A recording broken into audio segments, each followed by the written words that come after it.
mooy leen rek la doon déglu te ndax dafa déggantewoon ak moom bu woote mukk mu da nga dégg dafa gënaat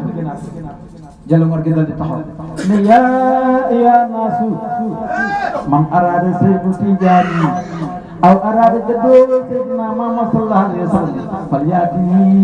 falyaatini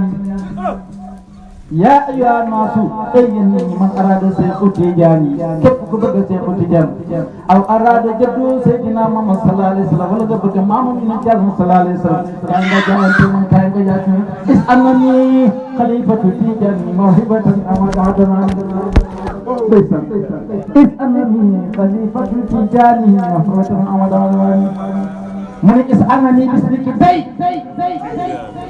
man maay xalifa Seexu Tijaani bàyyi laa wax man bàyyi laa wax man bàyyi laa wax bàyyi laa wax de damay téere damay teg ci kër man ak ma loolu de leen fay sama waay bu leen fay sama waay waaw kay waaw tegi bi mu waxee loolu gars yi ne moom mbir mi yow yéeme na mu ne wa man yuhibbuni wa man yarani fi jannati al-khuldi bila buhtani iz annani khalifatu Tijani mawhibatan amadana wa man sakafisa fa ara wa asma min haythu la yara fata wa yasma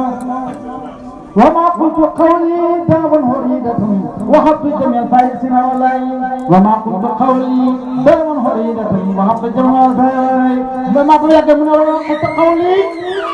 satan